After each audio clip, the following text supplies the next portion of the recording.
disgusting, really horrible groups of people. The pilots did an unbelievable job like nobody's ever seen. They hit pay dirt. You see where I guess you probably look, they call it the wound. You see where the wound is on the earth, and 3 of them right next to each other. Perfect. And they should be admired and respected for what they did. And the fake news, in order to try and hit me, the fake news made them look bad, but now they look really good again. So that was the Israeli Atomic Energy Commission, and it was also about the High Commission of Iran. Just said it was totally demolished. But we're going to have a news conference in a couple of minutes, and we'll see you, because I don't want to burden the Prime Minister with this. Okay? Thank you very much, everybody. Thank you. I love the Netherlands. Are you from the Netherlands? Yes. I love the Netherlands. Is the Netherlands second? What did you say? If America is first, if the Netherlands is then second. Oh, no, well, I don't, some people put it first. Have a good time, everybody. Thank you. I'm going to have, I think the summit was fantastic. It was a big success. You had great people here. Everybody showed up. There were all the prime ministers and the presidents and the kings and the queens, right? And I actually had breakfast today with a king and a queen who were beautiful. Beautiful people, central casting, I must say, very nice. We had a great time. We thought the Netherlands was fantastic, and I think you did a fantastic job. Thank you. Thank we you made very big much. decisions today at the NATO Yeah, Summit, big so that's things important. happen. Yes, Mr. absolutely. President, you said you would clarify your stance on Article 5 just yesterday. Is that something you can explain I stand today? with it. That's why I'm here. If I didn't stand with it, I wouldn't be here. So you would defend countries even Well, if they what don't did I pay just out their say? fair Yes, share? of course. Why would I be here? Thank you very much, everybody. Thank you, press. Thank Thank you. you, press. Let's go. Bye-bye. Thank you.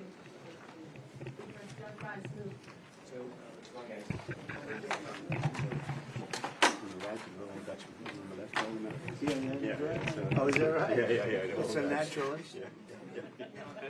Let's go.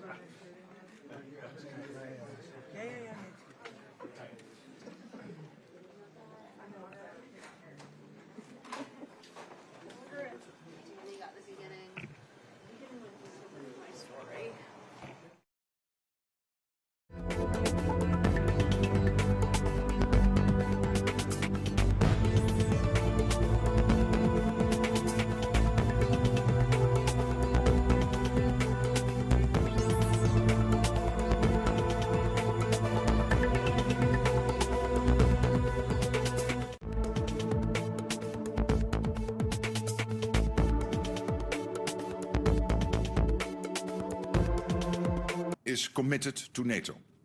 He affirmed that again today in no uncertain terms. At the same time, he made clear that America expects European allies and Canada to contribute more. And that is exactly what we see them doing. European allies and Canada will do more of the heavy lifting, equalizing their spending and taking greater responsibility for our shared security. Of course, work does not stop here. This is day one. We now shift from agreeing on what we need to rolling up our sleeves and making this new plan a reality. And part of this requires that we rapidly expand our defense industrial capacity on both sides of the Atlantic. We need quality and quantity. We need to innovate and we need to act fast. So we will continue our work to bring down barriers. We will leverage our partnerships with the European Union, with Ukraine and in the Indo-Pacific to foster defense industrial cooperation. And there are major economic benefits with the potential for literally millions of extra jobs across the alliance. The decisions made today will make NATO much stronger. They also make NATO a fairer alliance, with Europe and Canada stepping up and carrying their fair share of the responsibility for our shared security. The resolve of allies is clear. We are in this together, committed to Article 5, and we are determined to stand firm. No one should doubt our capacity or determination should our security be challenged. This is the stronger, fairer and more lethal alliance that NATO leaders have begun to build. Of course, this is also an alliance that stands firmly by our neighbor and partner, Ukraine. My dear friend Volodymyr Zelensky is here in The Hague with us at the NATO summit along with his team. Our resounding message to him and the Ukrainian people is that Ukraine has our continued support, including with over 35 billion euros pledged so far this year, with more to follow. All of this, our aim is to keep Ukraine in the fight today so that it can enjoy a lasting peace in the future. We stand by Ukraine in its pursuit of peace and will continue to support Ukraine on its irreversible path to NATO membership. It has been a momentous meeting today.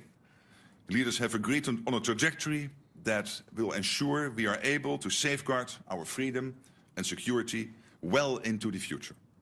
And with that, I'm happy to take your questions. All right, I will call on people, and please, if you could state the outlet you're from, if I don't know that already. We'll start with Sky News. Yeah. Right here in the front and the center. We need a mic here. Thank you. Thank you. Deborah Haynes from Sky News. Hi. Hello. The language that you have used when talking to Donald Trump has been notable because of its flattery. Today you called him Daddy, and you sent a text message to him that was gushing with praise. Is this the way that you feel that you have to act when doing business with the US president, through flattery and praise? Isn't it a bit demeaning, and doesn't it make you look weak? No, I don't think so. I think it's a bit of a question of taste, but I think he's a good friend. And when he is doing stuff which is forcing us to, for example, when it comes to making more investments, I mean, would you ever think that this would be the result of this summit if he would not have been re-elected president? Do you really think that 7 or 8 countries who said, yeah, somewhere in the 2030s we might meet the 2%, we've now all decided in the last 4 or 5 months to get to 2%? So doesn't he deserve some praise? And when it comes to Iran, the fact that he took this decisive action, very targeted, to make sure that Iran would not be able to get its hands on a nuclear capability, I think he deserves all the praise. All right. Next question. Let's come to the front here. I think it's BBC. Yes. Yes. Well, wait for the mic, please. Jamal Musawi from BBC Persian TV. You said that attack against Iran was illegal and in accordance with the international law. But today, Kaja Kallas said she is not sure that it was legal and in accordance with international law. Is there any kind of disagreement between you in NATO? No, there's not, but there will be many views always about international law. I think what the US did last weekend is justified. This is preventing Iran, and this is a request NATO has had for a long time, a position NATO has taken for a long time, that Iran should not get its hand on a nuclear deterrence. So I think it was totally justified what the US did. And I think it's also important that the American president is very much now working to get the ceasefire not only today and yesterday, but to have that ongoing over the coming weeks. All right. I see FT in the halfway back.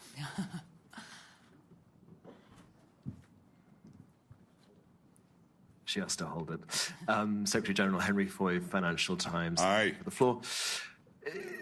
Donald Trump has said the US won't agree with the 5%. That's for all of us to do, but not him. Is that fair in an alliance that's built on sharing and unity? And secondly, what will you do if he comes back next year and asks for more than 5? Thank you. Well, when it comes to the 5%, there are the 2 elements. One is the 3.5% core defense spending. The US is more or less there.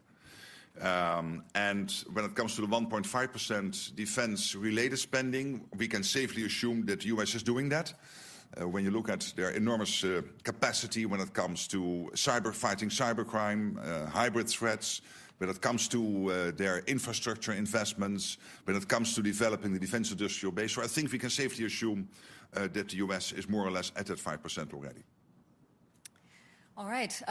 Next, I think we'll go over to the left side again, about halfway back, Washington Post. We need a mic.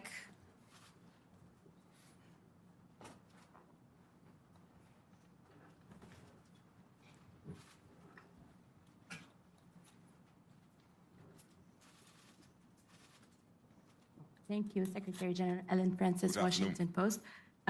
NATO allies will have to go to great pains to convince people that this money should be spent because of a Russian threat. But some of the comments at this summit suggest that it's all about pleasing President Trump. I think Secretary Rubio called it the Trump summit. Do you agree that it's the Trump summit? And how much of this pledge is about keeping the US president happy? Thank you. Well, there are two issues to this and to the 5%. One is that there is this consistent ask from the US. This started already with Eisenhower in the 1950s. For the Europeans and the Canadians to equalize with what the US is spending. And now, finally, we're going to do that. But obviously, the 3.5 core spending and the total 5% is deeply rooted in the outcome of a process in NATO, the NATO defense planning process, which has led to agreeing by the defense ministers 2 weeks ago on our targets. So what each country needs to do when the call would come. If the call would come, we need you to help because there is an Article 5 situation. And we have calculated that to basically reach those targets, we need to spend 3.5% on core defense and, of course, the 1.5% on defense and security-related spending. So there is this US request, please equalize, because it's not fair that we shoulder much more than the others are doing and that we are carrying more weight than the others are doing. And there is the issue of that it is really necessary because of the long-term threat by the Russians to the whole of the Euro-Atlantic area and also the other upcoming adversaries, and of course the situation with China, where we see this impressive military build-up. So it is both true. The US has consistently had this request now for 60, 70 years, and finally we will do it. And I think that's important. It makes the whole of the alliance more stable and fairer. And there is the need because of Russia and others. All right. The woman in the third row over on the left side here. Natalia Robs, the New Voice of Ukraine. Secretary General, you have stated that this year Canadians and Europeans have pledged 35 billion into military support to Ukraine, and this is not even the half of the year. In your opinion, what should be expenditure for Ukraine at the end of the year? And what amount of military aid to Ukraine could help Ukraine to win the war, not just survive? Well, on the first question, it's difficult for me to exactly predict, but you can safely assume as the trajectory in the first almost 6 months now is really north of the trajectory last year, that also by the end of the year it will end up north of the over 50 billion which was pledged in 2024. So I'm positive about that, optimistic, but I'm not going to make a concrete prediction. But we can safely assume that the end result will be positive. And of course, what we are doing here, we have to make sure that Ukraine can stay in the fight, that Ukraine has what it needs to be as strong as possible. But obviously, we are all also working on getting a peace deal done or a long-term ceasefire done. And then we have to make sure that Ukraine has what it needs to prevent Vladimir Putin from ever trying this again in the future. And the first layer of that, making sure that Ukraine can defend itself post a peace deal / a long-term ceasefire, obviously is also the support we are now providing to keep them in the fight, which has to do, of course, with training. It has to do with delivering military equipment, so the command in Wiesbaden, but also the various streams of money going into Ukraine, developing Ukrainians' defense industrial base, which still has about a 35 billion spare capacity. So this all together will help Ukraine to be as strong as possible now, but also to deter the Russians post a peace deal / a ceasefire. All right, let's come to the center section now. I see CNN in the fourth row. Thank you so much.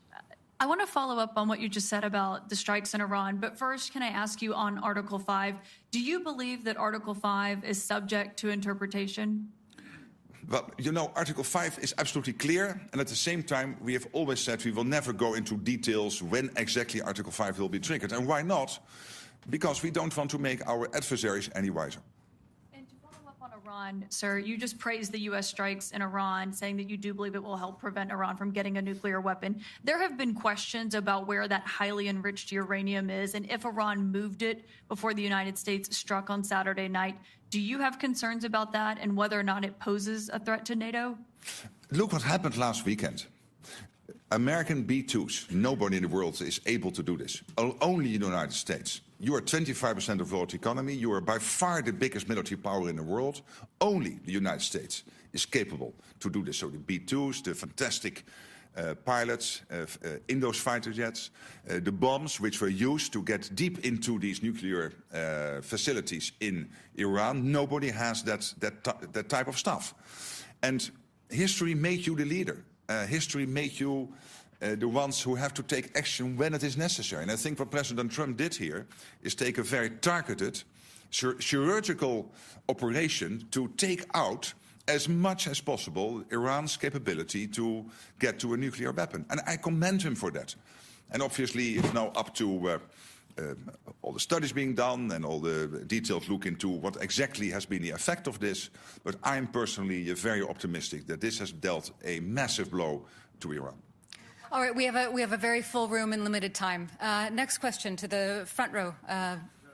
There's a mic coming. Oh, that's good, yeah. Hello, Eelco Bos van Roosendaal, Nieuwsuur, Dutch TV. You're dealing with a very unpredictable president or friend who has been all over the map on Article 5 in the past. In his first term, he threatened to pull out of NATO, which he doesn't seem to do anymore. But how are you certain that the Trump you're dealing with right now is the same version of Trump that you'll be dealing with for the rest of his term?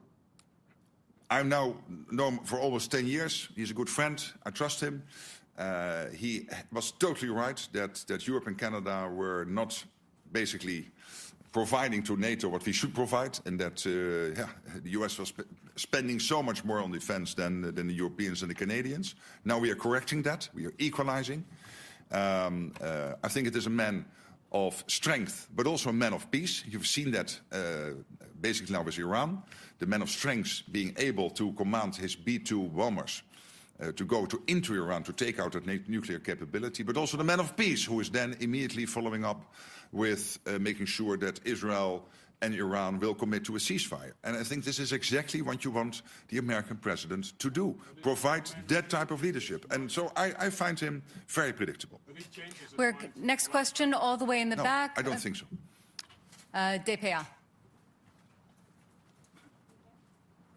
Ansgar Hase, German press agency, DPA. Secretary General... We were speaking.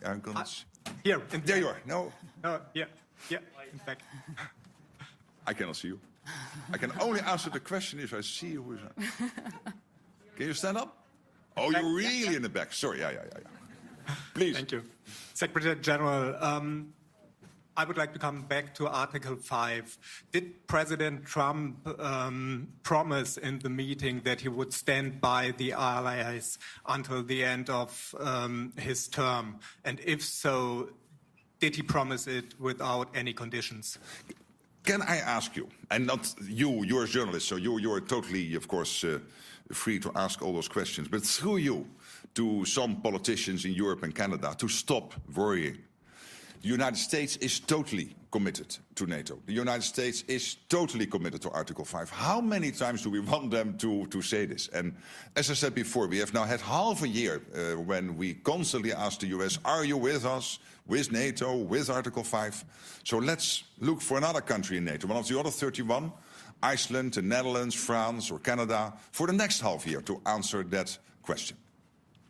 All right, limited time, lots and lots of questions. The woman in the green jacket here in the third row. Kathy Newman, Channel 4 News. Hi. Hello. You described in the communique Russia as a long-term threat. Isn't Putin an immediate threat? Did you water that language down to get agreement? No. Of course, if you're a long-term threat, you're also a short-term threat. So he is a threat now, and he is a threat in the long term. All right, same row, the woman in the white shirt with the glasses.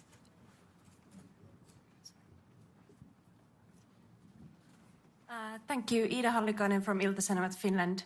Mr. Secretary General, Russia has expanded its military infrastructure near Finland's eastern border. What is Russia aiming to achieve with this, and what is NATO's message on the matter? And second, if I may, is Spain now serious about the defense spending goal? Yes, on the last question, I believe so. As you know, there is disagreement to disagree that they think they can reach the capability targets by 2.1%. NATO is saying it has to be 3.5%, like for all the other allies. All allies will report on how they are getting to the capability targets, so we will see, and in 2029 we will anyway have a review of all of this. On your first question, well, let's not be naive about Russia. Of course, they are fighting this totally unprovoked war against Ukraine.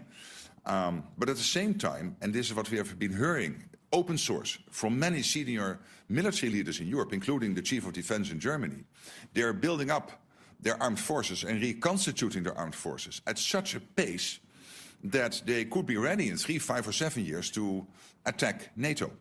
And that is why today was so important and today is so transformational. Yes, to the question before, because we had to equalize with the US and end the debate which has now been running for 60, 70 years. But particularly also because we know that there is this Russia threat, short-term, long-term, whatever. But the Russia threat is there, and we have to make sure that we can defend ourselves. And that is why we are doing this. Okay, we just have time for a few more questions. NHK, so fifth row here.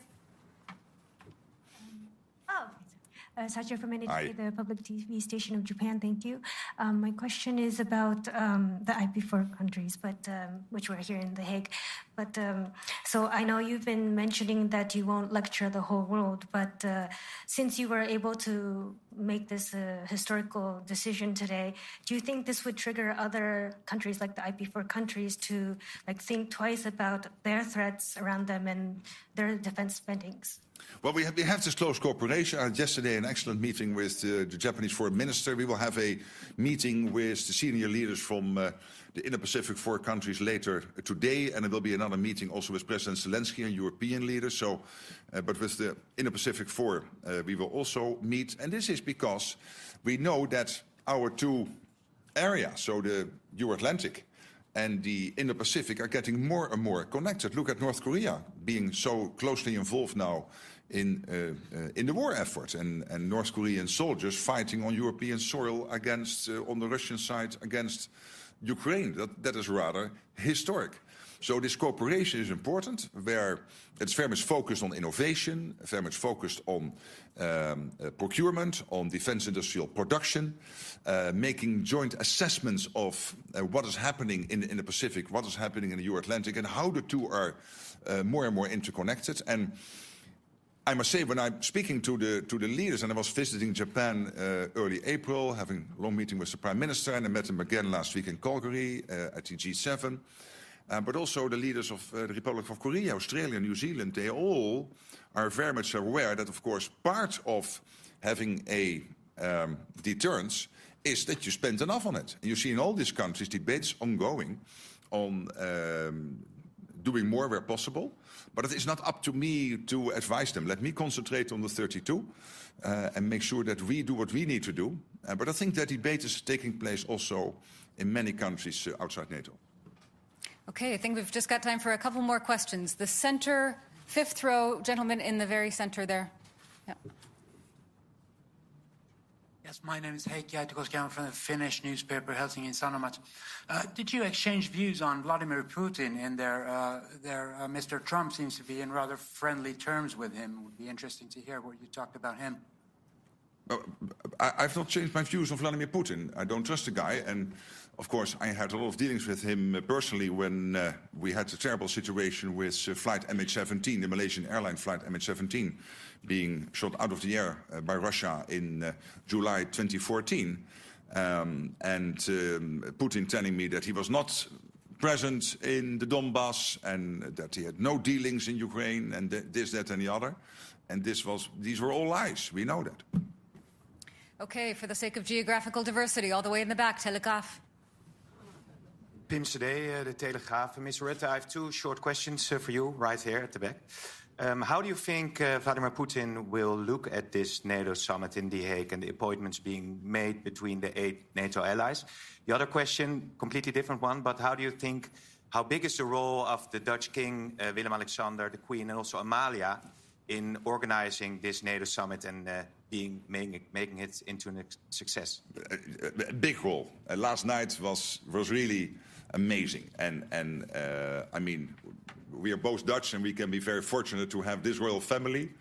Of course, they have that overview, which many politicians who are there for 1 or 2 terms can never compete with. So we have a king here in the Netherlands who is now in that position for 12 years. And you sense that. I mean, the breadth, the benefits from which he is speaking, including with the American president and other leaders, is really impressive. And I've seen the same before with his mother, Queen Beatrix. So that is one of the huge advantages of having a monarchy. And I would say, well, to your and my country, let's be happy and let's be glad and grateful that his family is willing to do that. On the other question, I mean, look what Putin achieved. He wanted to divide the West, and now Finland and Sweden have joined NATO. He wanted to divide the West, and now we have committed to a 5% spending target. So he cannot be very happy, and he should not be very happy. All the way in the front, on the left. Never give the microphone away. So that you can see me. Dejan Šejnović, nezavisna newspaper from Bosnia and Herzegovina. Thank you very much for this opportunity. So for the West Balkans, for the first time, long time, it hasn't been mentioned in the communique. What does it mean for our region? You yourself were several times talking about the importance of the region for the alliance. What can you tell us why it's not mentioned? Yeah, but again, this is not your traditional communique which you would see in the UN or in NATO in the past, where you would have 60 pages, 90 paragraphs, basically talking about the world from the birth of Jesus up to today and everything in between. I mean, that's done.